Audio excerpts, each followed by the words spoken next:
bilembo ebele baza kolakisa déjà que mwana ndeke batikeli biso na maboko. Normalement quand réunion au esalamaki ya conseil de sécurité au esalamaki pona makambo ya le 29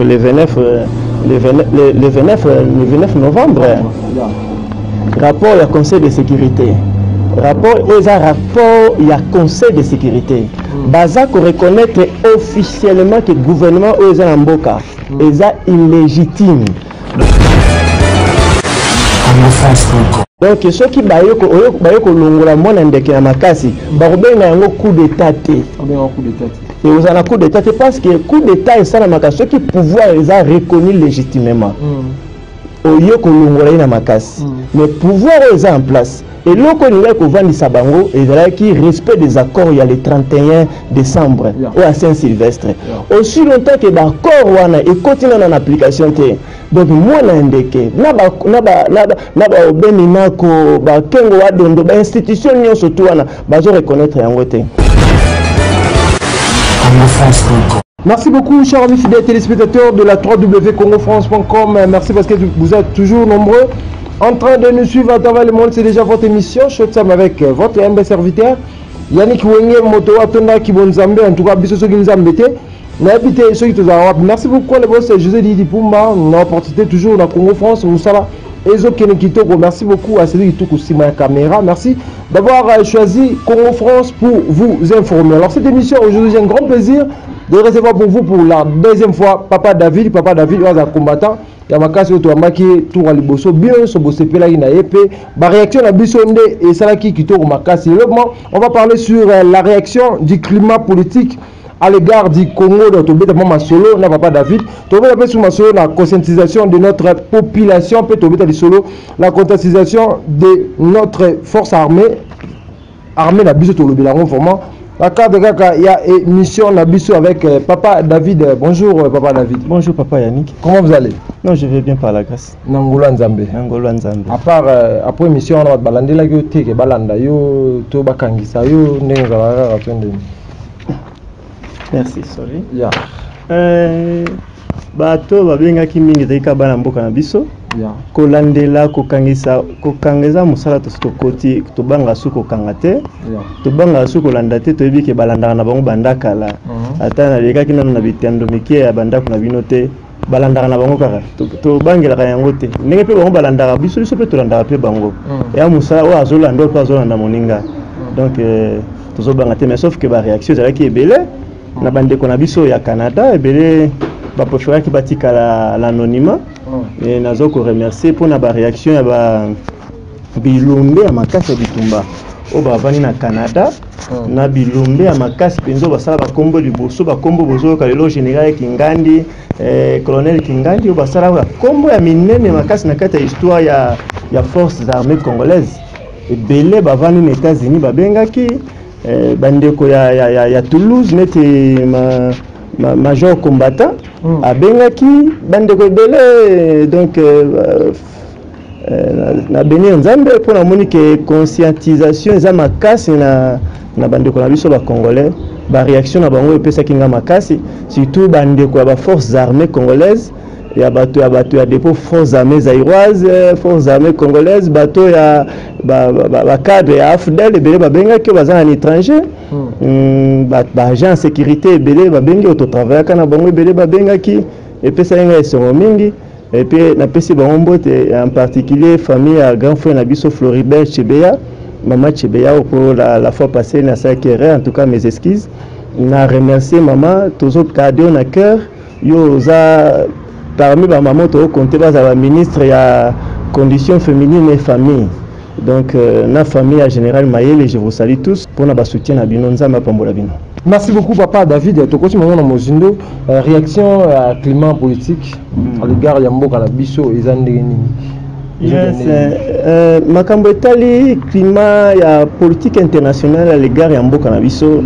Basigno ebele bilembo ebele baza kolakisa déjà que mwana ndeke batikeli biso na maboko. Normalement quand réunion au esalamaki ya conseil de sécurité au esalamaki pona makambo ya le 29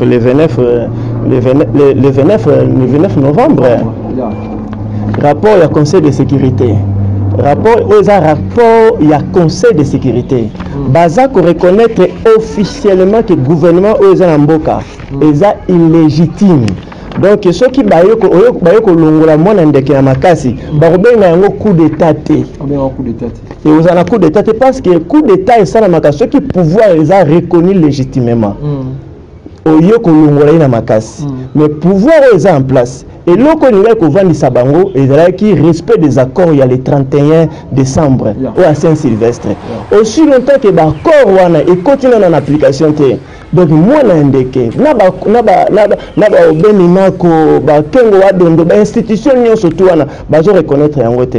Rapport à conseil de sécurité na suka ba binini vers la fin babi le conseil de sécurité a réaffirmé qu'une mise en œuvre efficace et rapide de l'accord du 31 décembre 2016 est essentielle pour un processus électoral crédible, la paix et la stabilité de la RDC ainsi que pour soutenir la légitimité des institutions de transition. Donc jusqu'alors institution wana eza légitimité. Vous comprenez? Rapport il y a conseil de sécurité. Bayambaki tombo yambi basali inauguration ya ambassade ya Belgique. Babengaki ministre des Affaires étrangères belge Didier Reynders. Didier Reynders c'est un bazo autouna ye ba vie na ye concernant politique congolaise. Alobi ayebisi batuke biso ngai nde na ye awa toza na parti prise te. C'est ça son discours to bazo autouna ye. Alobi ke toza na parti na discours na ye na ambassade tant ba on abi toza na parti prise te. Mais yo comme mutabaza na parti prise te. Mais ba Didier Reynders nde bazalaki batata o bavandisi mwana na pouvoir.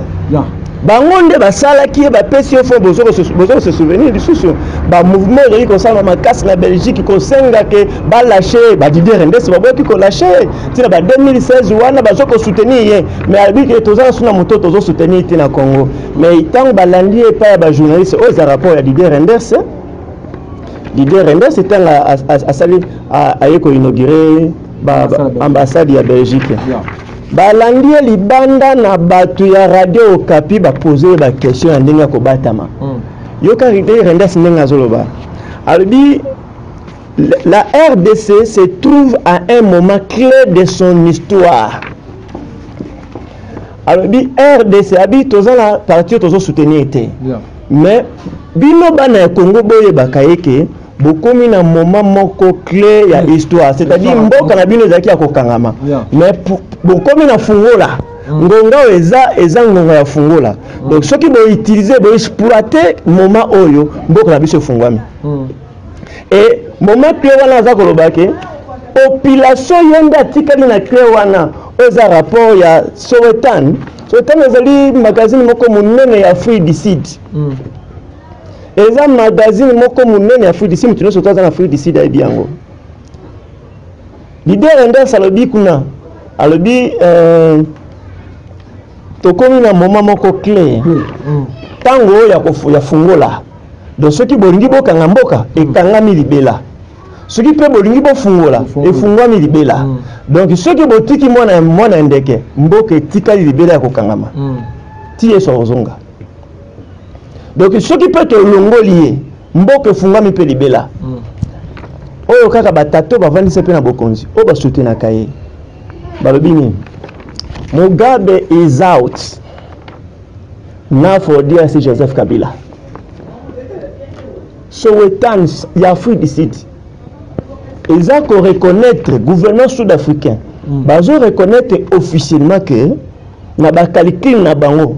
Ndenge Mugabe asake. Mona ndeka ozasuna protection makasi te. Parce que awa juste quand tata mboko ya tinda zuma tinda ba soda bona ko soutenir mona ndeke. Azala kapé accountable, c'est-à-dire à copes aza obligé ya copes sa rapport. Na parlement to pe na parlement sud-africain ba tout na kaye pe ba question yo tindi pona nani ezaki kaka na président moko ya SADC oya sala kama ndenge ya lingi ezaki Mugabe. C'est pourquoi tina 40 000 soldats baza kuna basi ba kufa ebele mais après ça rapport te na SADC na te après ça rapport te na parlement na ye. Donc le gouvernement sud-africain ça ko reconnaître que pour le moment mona ndeke makolo eza déjà na balabala ndenge bakristo toyembaka azali koya mokonzi aza na nzela makolo ya mona ndeke eza na balabala ta ndenge bazoloba bakontinue balobi another time bomb waiting to explode is the DRC babi bombe mosusu ya retardement ezali kozela oyo ekopasuka kala te na Afrika wa ezali DRC ntango peuple ya kokita na kati ya balabala tozoloba eke donc climat international politique internationale à l'égard ya Congo ezali favorable pour la population ezali défavorable pour na pouvoir en place mais tout le monde a les cas politique internationale qui para Congo te basundola Congo watika Kabila a diriger mboka ndenge ya lingi bon ce qui te lobi que ezali quoi bolema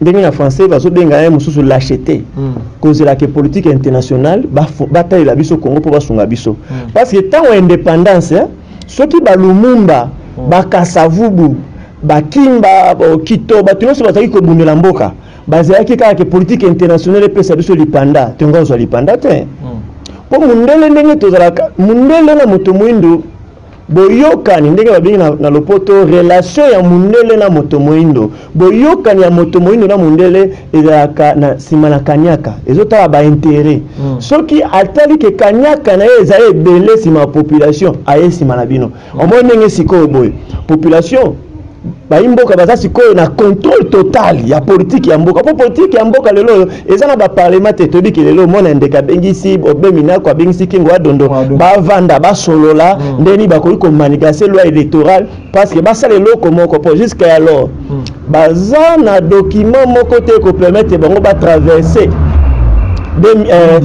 bakota na 2018 ba traverser le 31 décembre donc il faut que luka structure moko cadre moko moi document cadre moko eko permettre à kota au moni mayele moulayi ya batu ya rassemblement ba Félix Tshisekedi ba Kabundu ba tonso tona mayele tondi bango ba tchemo na ndeki na kata distraction toko buka toko kende azui tante ya ko préparer eloko ni ko côté na 2018 siko aye ko sutuka comme déjà na retard donc aza obligé à sa bloko moko ya mbango mbango mais siko attend ça ya mbango mbango aussi longtemps que sur le plan international ba mitu ya minene o ya politique ya mboka na biso du fait que basi ba babi que toko solo na mona ndekete biloko ni soto akosala ko zaka illégitime attendez ba uti ko voter biloko na bango ba loi ba uti ko voter na parlement wana ezaka biloko moko ko za illégitime donc pour la cause la que mundele aya ko bengala mona ndeke wana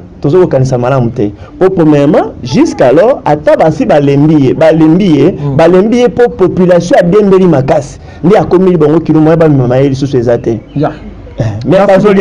merci beaucoup papa David par la présence de la conscientisation de notre population donc population la biso bazana niveau nini pe ezande nini conscientisation de la population tozo ko aider population à comprendre que bale ezana maboko ya population parce que même un rapport on appelle ça rapport ya SADC SADC eza ko reconnaître que population congolaise azali bombe à retardement donc ils sont qui a quitté na nzela exploser bako maîtriser été bazo reconnaître donc bokonzi sikoyo etikali na maboko solution ya mboka eza na maboko ya population et puis rapport ezali rapport ya police internationale eza ko reconnaître police internationale eza ko reconnaître que police internationale eza ko reconnaître que na Congo nombre ya population na effectif eza na armée na la police bakonzala à la hauteur te ya ko contrôler peuple ceux qui peut akiti na nzela ba estimation ya police internationale yango bazolo ba ke Congo ce qu'on sangisi ba armée na la police paragraphe on a souligné ce qu'on sangisi armée na la police pour maîtriser la population na biso armée na la police bako disposer 99 éléments pour la superficie à 100 000 personnes donc ici ka etando o eza 100 000 personnes armée na la police ceux qui basangisi bango bako disposer 100 000 personnes éléments bako disposer 199 barondi yango na 100 personnes 100 éléments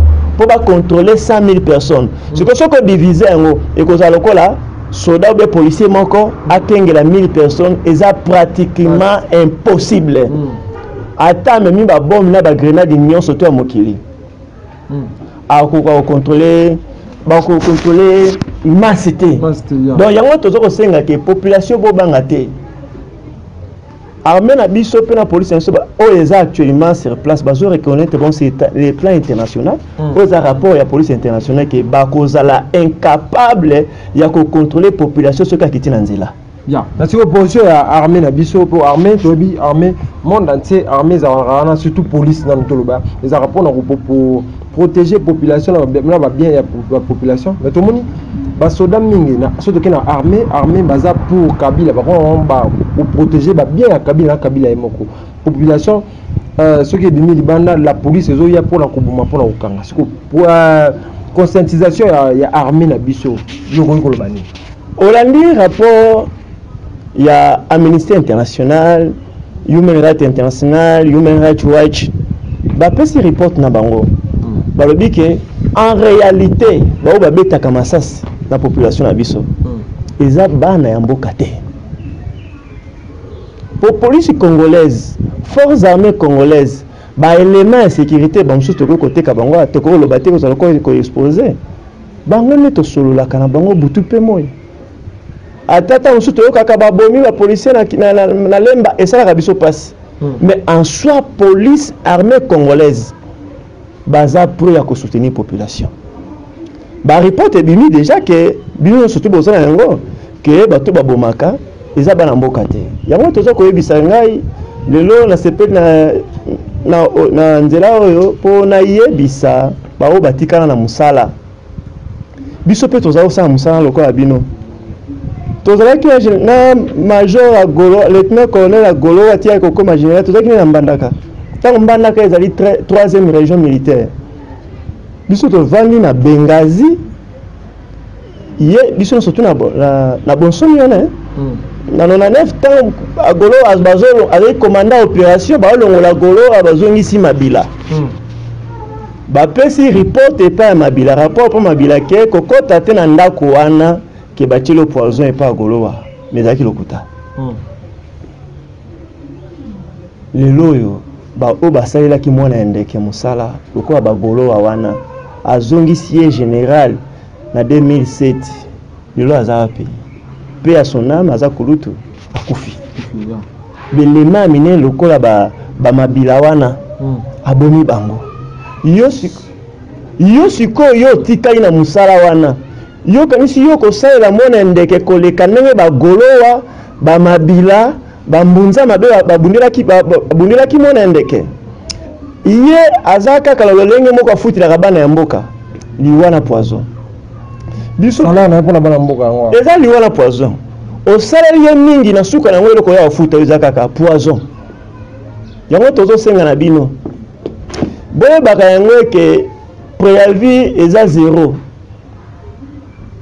belema nyonso baza libanda bayebi déjà na bao basi bakoti préavis eza 0 oyo ngongo tozo katisa eza ngongo to bengaka ngongo ya bawa tolingi te tokota po bolinga te mona ndeka okoya aza déjà ya kokoya tolingi te to kokoma na étape ya règlement de compte entre biso na biso bana ya mboka po omata okita akokoya kaka sikoyo yo moto ozo soutenir ye olingi te ke yakende ndeko na kiti na balabala yo lingo bimisaka yo nde commandé ya liboso olingo lakisa ke yo nde ovandaki liboso na service ya renseignement ok bureau yo ozovandela lelo wana bamusupi bavandelaki avant yo kota et puis batika yango pe yo po kotikaka yango donc c'est-à-dire oyo ozosala yebaka kezaka na kati ya record na tango biso tokokota eloko ya liboso ekozala te ekozala boloko ya kobomba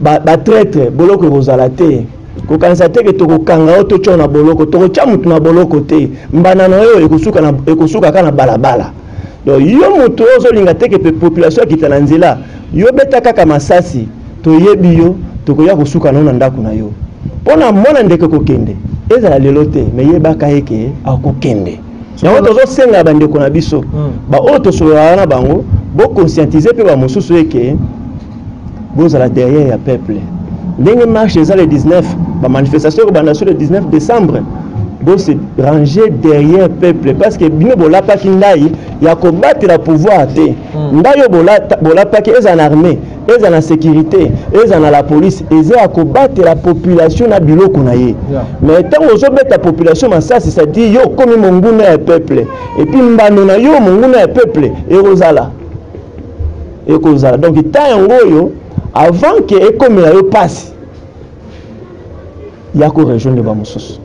Merci beaucoup papa. Tokaki Kabila a recruté M23 na Kinshasa ba sécuriser par rapport à la marche de Bamambo Ezoya. Mais Kabila a pu porter plainte par rapport à Maramwana, à Ed Maramwana. La réaction est a recruté M23 te. Nansi na Michel Koya na koyela bino ba document mususu à l'appui. C'est lui l'auteur ya M23. Moto qui coordonnateur ya M23 et qui général Tangofort. Dans ce temps-là, on a bakulutu musu bakufi, Mwando Simba avant que Mwando Simba ait en opposition, qui ba coordonnateur principal ya M23. Et idée M23 et bandaki depuis 2009-2010 et nous sommes à l'appui, on a un document à l'appui, bon on a la structure na ngone ngezalaki. Nous étions sollicités pour nous rejoindre M23 parce que moi qui n'a pas ça à crédibiliser biloko ya M23 et bon qui a joué l'élément ya armée l'élément ya sécurité ya la police o ya kala o ba koma ba opposant azongi sa bango pour ba créer histoire wana. Donc M23 a recruté bango sikote yenda za tata ya M23 depuis longtemps. Donc mais toyebi bango.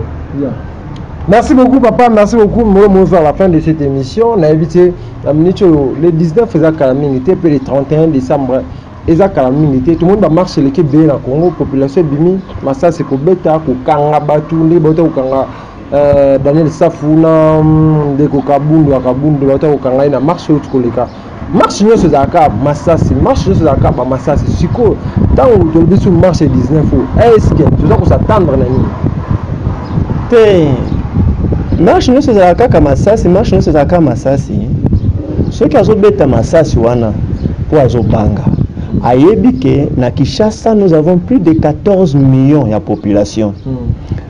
Armée eux na Kinshasa na service de sécurité baza à l'hôtel te à contrôler population. Donc ceux qui population a quitté à contrôler bangote. Yango fa mettre Masasi avant muto abimana ndako na po obanga obima. Ezali elembo ezola kisake. Pouvoir en place eza déjà faible et puis baza ko banga. Menga na koyebisa bana mboka kaka eke soki balumumba na bakasavubu bazalaki bato ya kobanga mbeto zoki lipanda te masasi ya tango na bango ezalaki lokola ya tango te ya tango wana ezalaki makasi kolekana ya tango tango wana bato bazalaki baumbu oza même na droit ya koloba te mais lelo tokomi koleka pe na télévision Kabundi aza mutu babani kokanga lelo te Moïse avant ya ko rejoindre biso Moïse akanga Kabundi combien de fois Kabundi azaka mwana muke na mbula mais aza mobange na maele ya kobundela mboka donc wana ya vi na ye bakokanga bakolemba ye mais suka bakokatela losambo bakokatela losako. Merci beaucoup suka bakokatela ye losako. Papa David nous on vers la fin message ezani par rapport à Batunia sur la biso ba combattre ba monde entier na bato ba Kinshasa o ba tabso suko message ezani message nanga monene na ba élément nyonso to bazali banda o tozaki na bona sécurité to bazalaki et tous ces gens nazaki kutu surpris tant nazo ka biso toza ya Canada biso toza ya États-Unis biso toza ya Toulouse na France donc na CP na moni que niveau à maturité koli makasi mais bino bato boza ya États-Unis bino toza ya Canada c'est ça le moment bokota. En tout cas na pesi mbote mingi na famille ya papa na biso fait général Maele na famille ya grand frère na biso Floribert Chebea et nazo pesa mbote belé na G20 o esali biso tozala otoza et surtout à mon président na États-Unis président James Kazongo yebaki à la fin du site déjà tozo zelaka ko postuler pour tozo souhaiter que na ba bane ya yondo diriger Congo. Nazo remercier mingi nazo béni nazo pesa mbote na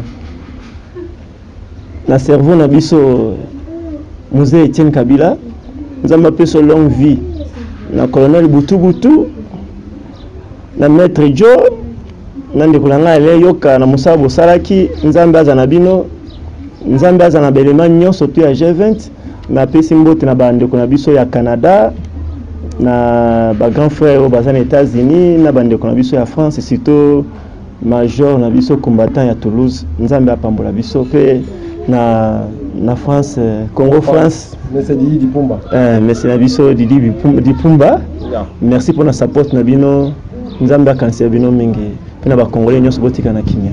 Merci beaucoup Papa David. Merci beaucoup Papa David, merci beaucoup chers amis fidèles téléspectateurs qui a suivi cette émission. Merci beaucoup à tout le monde au Badagi vraiment branché bota la émission na biso. Merci à le boss José Didi Dipumba na vraiment na esengo. Yako ya mapona bino Papa David moko soda makasi na moko yo do yibmarani musikati. Yusuka obinga numéro 1. À tous les potes rejoignés. Donc, tous ensemble, vraiment, aux deuxième épisode, tu rejoins troisième, quatrième, tu rejoins Mambala. Et bien, la émission, la biso, je suis rapporté par Yabino, Yannick Wenge. Merci beaucoup à ceux qui touchent ma caméra. Merci beaucoup à tout le monde qui a suivi cette émission. D'ici là, portez-vous bien sur www.congofrance.com avec l'espoir de vous retrouver au prochain numéro. Ciao.